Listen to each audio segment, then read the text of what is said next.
Shake Milton, good bounce back game. Good bounce back game. You won us the game, so good bounce back game. We had a rocky start with the first game back with Shake Milton, but he um he saved us when we needed him. And he came in clutch. So that's all we needed that shot, and he came up in clutch. What's good, YouTube? It's your boy MG Knox, and I'm back here with another Sixers video today. This is the Sixers post game show. So, if you haven't already, make sure you like the video, comment, share it to your friends, and subscribe. We on the road to 100 subscribers. We're currently at 76. So share it out to your family, friends, and sports fans around the world. And let's get into this. So Shake Milton. Oh my God, man. When you want to talk about a comeback game after arguing with one of the leaders on the team, after all of this, after all of that, he comes back. He has 16 points and hits the game-winning shot. That's a pretty good bounce back game. It's still some things we did bad at. I don't think it should have came down to the game-winning shot. When you consider that the Spurs did not have LaMarcus Aldridge, when you consider that the Spurs are not even a 31 team and we are a 41 team, when you consider the Spurs are barely in the ninth, had to have the ninth seed, and we are a playoff team, it shouldn't have been that close. But a win is a win. Don't get it twisted. But here's I'm gonna just go through some problems for this game. Problem number one: Brett Brown. Howell Neto is getting more minutes than Alec Burks. When Alec Burks was in the game, he came in immediately, took the ball, hit a corner three, bang, and then you take him out and you put Howell Neto in.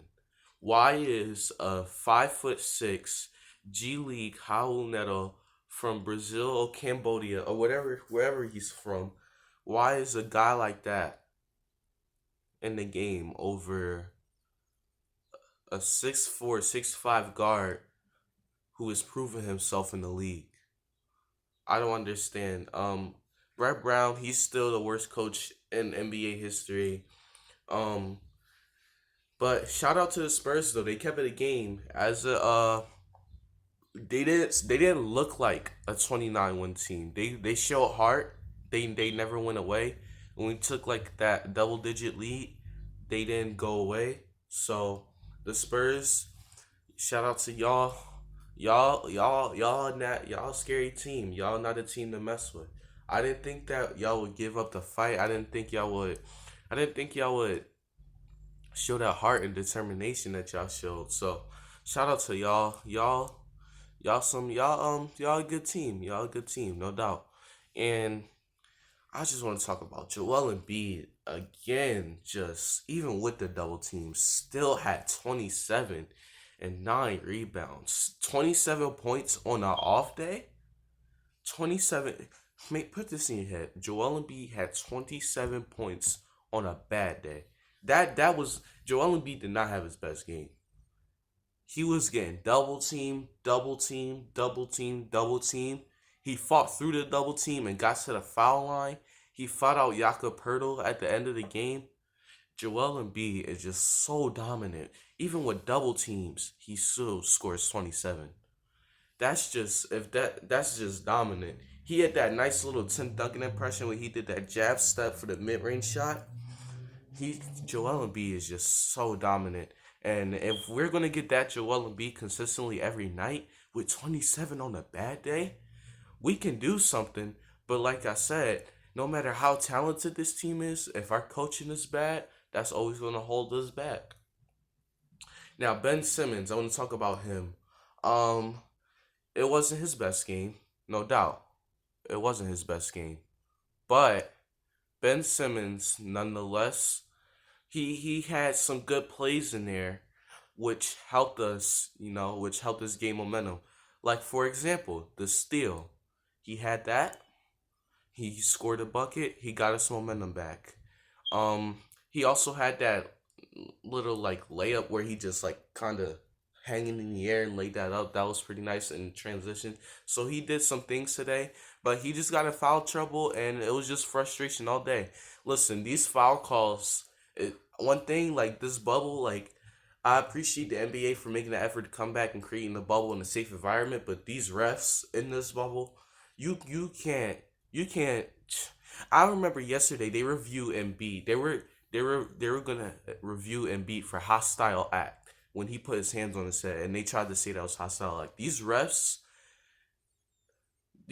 are just these refs are just crazy. Like you can't a player can't not go in the paint.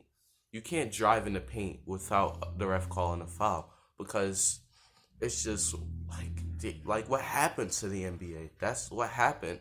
Like why it's literally a foul almost every possession. I'll say it's like probably like 20 fouls, 20 30 fouls per quarter. And that's not even me exaggerating. So Ben Simmons, he got in foul trouble. He fouled out with 4 minutes to go in the game. Obviously, that hurt us on defense, but we still managed to pull through. I'm gonna talk about Tobias Harris, dude. A quiet 25, a quiet like when you watched the game yesterday, you wouldn't know Tobias Harris dropped 25 points.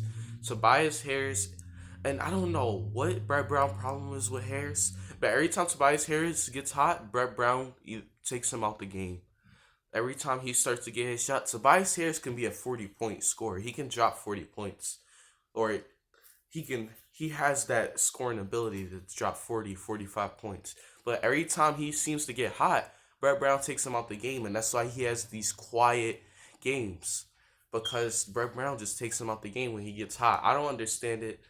Um by the way, our coach Brett Brown, for him to be so bad, Greg Popovich was his leader for how many years? So Brett Brown, he's just even though we won the game, our coaching is still not good. Um, but this is my final take from last night's game. Like I said, the Spurs showed tremendous heart. They didn't want to go away. That team is not to joke around with. They were already on a 2 game win streak, so we were already dealing with one of the greatest coaches of all time on a 2 win streak while his team is hot and rolling. And DeRozan, he murdered us from the mid range yesterday.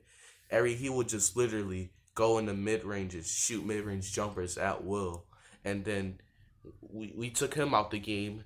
We took him out of the game plan. Then Rudy Gay just coming back hitting threes. So we still gotta fix. We gotta fix our I want to say necessarily fix our bench, but fix our rotation. What's our rotation?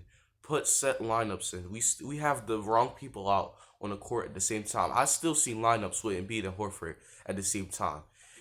When Brett Brown literally said Embiid and Horford should not be on the court anymore at the same time. That's why you took him out the starting lineup. So what are you doing here? Like, dude, you still got Embiid and Horford on the court at the same time, which is so clogged up. Why? What are you doing?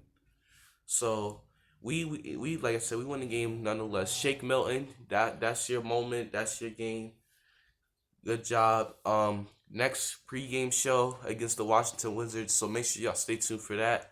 So make sure y'all like the video, comment, share, subscribe to all your friends and sports fans around the world. We on the road to 100 with 76 subscribers.